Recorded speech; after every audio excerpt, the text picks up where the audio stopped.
Hi, hello, வணக்கம் and welcome to நம்ம channel Facts Around Us. இந்த சேனல் இன்னும் நீங்கள் சப்ஸ்கிரைப் பண்ணலையா? அப்போ சப்ஸ்கிரைப் பண்ணுங்கள். மறக்காமல் பக்கத்தில் இருக்க பெல் ஐக்கானை கிளிக் பண்ணி ஆல் அப்படின்ற ஆப்ஷனை கிளிக் பண்ணிக்கோங்க. அப்போது தான் நான் அப்லோட் பண்ணுற வீடியோஸ் நோட்டிஃபிகேஷன் உங்களுக்கு உடனே காமிக்கும். இந்த வீடியோவில் நம்ம எதை பற்றி பார்க்க போகிறோம் அப்படின்னா ஹீமோக்ளோபின் அப்படின்னா என்ன, அது குறையிறதுனால என்ன வகையான ப்ராப்ளம்ஸ்லாம் வரும், அதை பற்றி தாங்க பார்க்க போகிறோம். வாங்க வீடியோக்குள்ளே போகலாம்.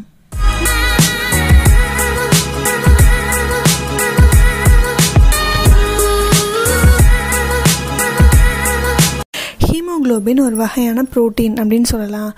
ரெட் பிளட் செல்ஸ், அதாவது சிவப்பு ரத்த அணுக்களில் இது ப்ரெசென்ட் ஆகிருக்கும். இதுதான் பாடி பார்ட்ஸுக்கு தேவையான அமௌண்ட் ஆக்சிஜனை வந்து கொண்டுட்டு போய் சப்ளை பண்ணும். லேடிஸ்க்கு ஹெச்பி கவுண்ட் வந்து ஆவரேஜாக 12 இருக்கணும். ஜென்ஸுக்குன்னு பார்த்தீங்கன்னா 13.5 கிராம் இருக்கணும். Anaemia, pregnancy, liver problem, urinary tract infection, இந்த மாதிரியான ப்ராப்ளம்ஸ் இருந்தது அப்படின்னா ஹீமோக்ளோபினோட அளவு குறையிறதுக்கு நிறையாவே வாய்ப்புகள் இருக்குது. சிலருக்கு நேச்சுரலாகவே ஹெச்பி லெவல் ரொம்ப லோவாகவே இருக்கும். மேலே சொன்ன எந்த ஒரு ப்ராப்ளம் இல்லைனாலும் ஹெச்பி லெவல் ரொம்ப கம்மியாக இருக்கும். இந்த அயன் கண்டென்ட் உடம்புக்கு ரொம்ப இம்பார்ட்டண்ட்டுங்க. இது நிறையா இம்பார்ட்டண்ட் ரோல் ப்ளே பண்ணுது. உங்கள் உடம்புல ஹெச்பி லெவல் இன்க்ரீஸ் பண்ணணும் அப்படின்னா அயன் கண்டென்ட் அதிகமாக உள்ள கீரை வகைகளாக இருக்கட்டும், அப்புறம் க்ரீன் பீன்ஸ், முட்டைக்கோஸ், வேக வச்ச உருளைக்கிழங்கு, இதெல்லாமே சாப்பிட்லாங்க. ஃபோலேட், அதாவது விட்டமின் பி, இதை யூஸ் பண்ணினா நம்ம பாடியில் ஹீம், அதாவது ஹீமோக்ளோபினில் ஹீம்னு சொல்லப்படுற அந்த அயன் கண்டென்ட் வந்து இந்த ஃபோலேட் தான் ரெடி பண்ணும், சிந்தசைஸ் பண்ணும் அப்படின்னு சொல்லலாம். போதுமான அளவு ஃபோலேட் இல்லைன்னா கூட நம்மளோட ஆர்பிசி வந்து மெச்சூரே ஆகாமல் மெச்சூரிட்டி ஸ்டேஜை அட்டைன் பண்ணாமல் இம்மெச்சூர்டாகவே இருக்கும். இது ஃபோலேட் டெஃபிஷியன்சி அனிமியாவை வந்து கிரியேட் பண்ணும். ஹெச்பி லெவல் லோ ஹெச்பி லெவலை வந்து கிரியேட் பண்ணலாம். ஃபோலேட் இன்க்ரீஸ் பண்ணுறதுக்கு பீஃபு, கீரை வகை, அவகேடோ ஃப்ரூட் இதெல்லாமே எடுத்துக்கலாம்.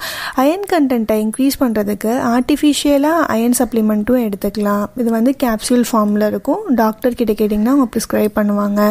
அயன் நம்ம பாடியில் அதிகமாகிடுச்சு அப்படின்னா அதுவும் தேவையில்லாத டிசீஸை வந்து காஸ் பண்ணலாம். ஹீமோக்ரோமாட்டோசிஸ் அப்படின்னு அதை சொல்லுவாங்க.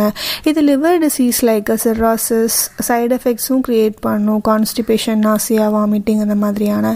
ஜென்ஸுக்கு பெர் டேக்கு 8 மில்லிகிராம் அயன் தேவைப்படும். அதே மாதிரி லேடிஸ்க்கு பெர் டேக்கு 18 மில்லிகிராம் அயன் தேவைப்படுதான். அதுலேயும் நீங்கள் ப்ரெக்னென்ட் லேடியாக இருந்தீங்கன்னா உங்களுக்கு பெர் டேக்கு 27 mg அயன் தேவைப்படும். அயன் சப்ளிமெண்ட் எடுக்கிறது வந்து முக்கியம் கிடையாது. அயன் சப்ளிமெண்ட் எடுக்கும்போது அந்த அயனை வந்து பிளட்டில் அப்சர்வ் பண்ணுற மாதிரியான சப்ளிமெண்ட்ஸும் நீங்கள் கூடவே எடுத்துக்கணும். எப்போலாம் நீங்கள் அயன் ரிச் ஃபுட்ஸை எடுத்துக்கிறீங்களோ அந்த டைமில் விட்டமின் சி ரிச் ஃபுட்டும் எடுத்துக்கோங்க.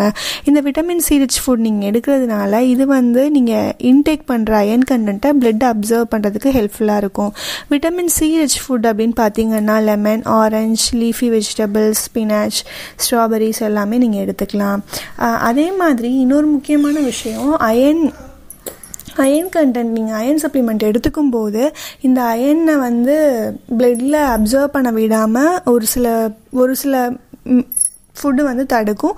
அது என்னன்னு பார்த்தீங்கன்னா கால்சியம் ரிச் ஃபுட் வந்து அயனை பிளட்டில் அப்சர்வ் பண்ண விடாமல் பிளாக் பண்ணிடும். கால்சியமும் நம்ம உடம்புக்கு ரொம்ப முக்கியமானது தாங்க. ஸோ அதோட இன்டேக்கை கம்ப்ளீட்டாக அவாய்ட் பண்ண முடியாது. இது நீங்கள் எப்பப்போலாம் அயன் சப்ளிமெண்ட் எடுத்துக்கிறீங்களோ அந்த மாதிரி டைமில் நீங்கள் கால்சியம் ரிச் ஃபுட்ஸ் லைக் அத்திப்பழம், பால் பொருட்கள், இது எல்லாத்தையும் எடுத்துக்கிறது நீங்கள் கொஞ்சம் அவாய்ட் பண்ணிங்க அப்படின்னா நீங்கள் எடுக்கிற அயன் சப்ளிமெண்ட்டு உங்கள் பிளட்டில் அப்சர்வ் ஆகி உங்களுக்கு வந்து அயன் டெஃபிஷியன்சி க்ரியேட் பண்ணாமல் பார்த்துக்கும். இப்போ நான் உங்ககிட்ட ஷேர் பண்ண இன்ஃபர்மேஷன் உங்களுக்கு யூஸ்ஃபுல்லாக இருக்கும் அப்படின்னு நினைக்கிறேன். இந்த வீடியோ பிடிச்சிருந்தது அப்படின்னா லைக் பண்ணுங்கள், ஷேர் பண்ணுங்கள், மறக்காமல் சப்ஸ்கிரைப் பண்ணுங்கள். அடுத்த ஒரு யூஸ்ஃபுல்லான வீடியோவில் நான் உங்களை பார்க்குறேன். நன்றி, வணக்கம்.